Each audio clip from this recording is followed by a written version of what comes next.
Hey, so today we're down in the Art by Love space. I'll show you more of that in a second. We're going to be talking to Josy Jones about, it's so weird. I was going to say live theater in Akron, but it's like as opposed to what? Dead theater? I don't know what that means. So I'm going to talk about the theater experiences you can have in Akron, Ohio. So let's talk to Josy.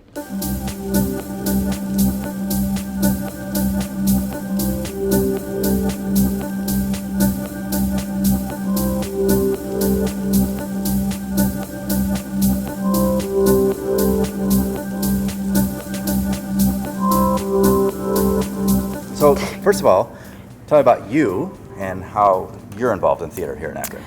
So I moved to Akron in 2017. I'm an actor and director and playwright in Akron. So I do like commissioned work for different places. Like I did one for Art by Love for the At Play project in 2018. But then I also have been commissioned to do work for Rubber City Theater, which is now actually downtown. And then I run my own theater company called the Chameleon Village Theater Collective, and we do site-specific theater. Okay, so a whole bunch of stuff that you're involved in. Mm-hmm. And so there's a lot of things that people can do and see in Akron. And I think people sometimes just think like, oh, well, there's nothing to do tonight. Mm-hmm. Tell me about where we can go in this area to go see some live theater any given weekend. So I did say Rubber City Theater. If the Chameleon Village is doing something, I'll also say check them out.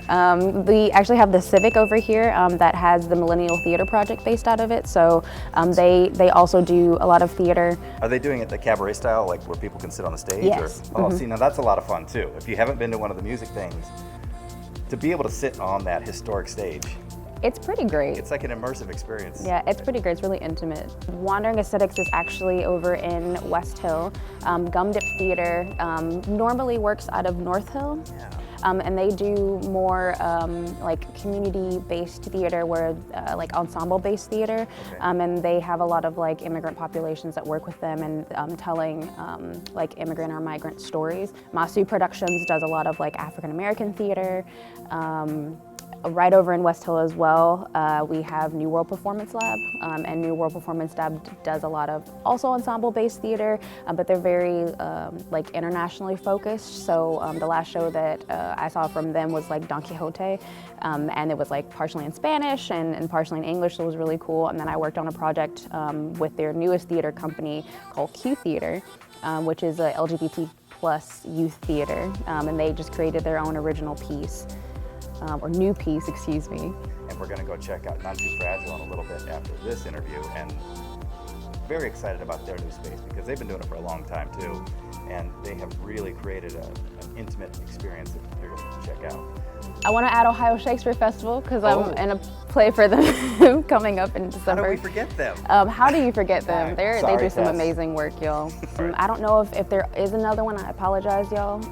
Reach out to me and yell. It's cool. Okay. Blame her. Blame me specifically. Blow her up. I've only been here 2.5 years though, so I'm still learning. One of the reasons I moved to Akron to do theater is because there's so many different types of theater here. Again, there's theater for everyone here, whether you like musicals or whether you like new plays, whether you like works that are already done but then they're edgier. There's literally everything you could possibly imagine. So now we're at the brand new None Too Fragile Theater, which was in the Valley. Coach House? What was this called? It was called the Coach House Theater. The Coach House Theater. So let's see what's going on here. John, Alana. I got it right the first time. Did he do that? So tell us a little bit about how you ended up here and how this differs from where you were. Well, we were down in the valley in the back of an Irish pub, and that's where we started back in 2012. We grew and grew. We said, let's take this place and turn it into our own space. So, just a big open space right now.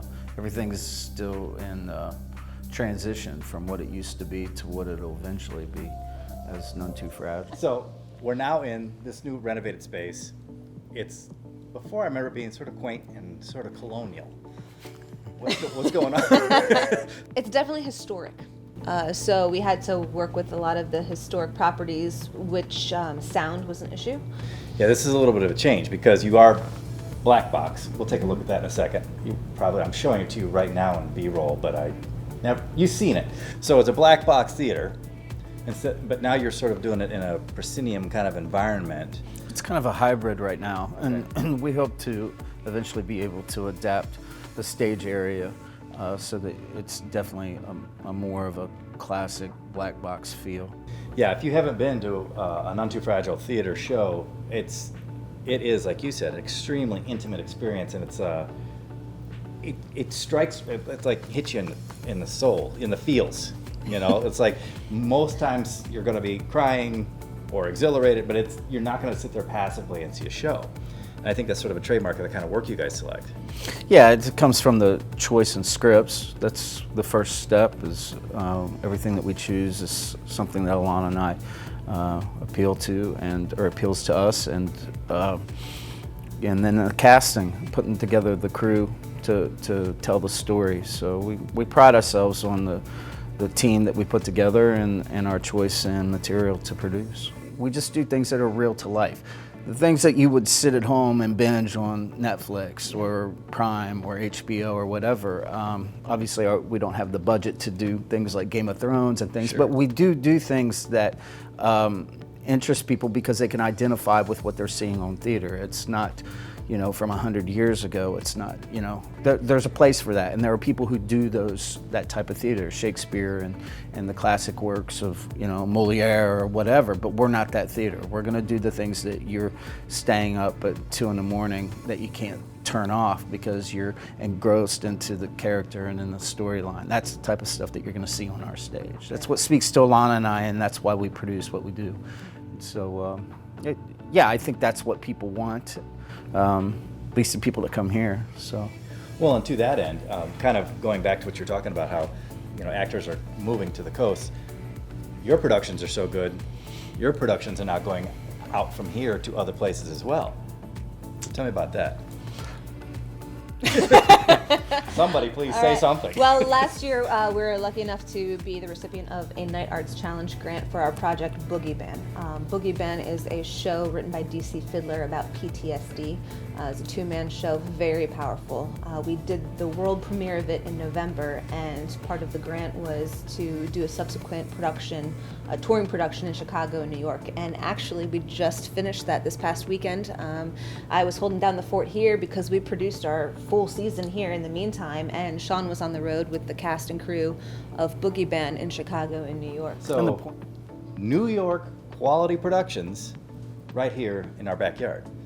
And I think that's something that we see, I've seen as doing this blog, talking to other artists of all different backgrounds, is that we do have just a really strong talent pool here across all the different arts. I think that we want people to just know, hey, you don't have to go out of town to see art. You could come here. And so to that end also, you guys offer memberships and you have ways that people can participate on a regular basis here, right? Yeah, we have season subscriptions. We have over 400 season members as of right now, and people can do that online or at our box office. We have people that now we're starting to reach out and do other things. We have a workshop coming up, a therapeutic theater workshop, which is really just kicking off this next phase of None Too Fragile, where we want to help people with principles of theater. So, how do people get a hold of you guys? NoneTooFragile.com. That is the quickest way.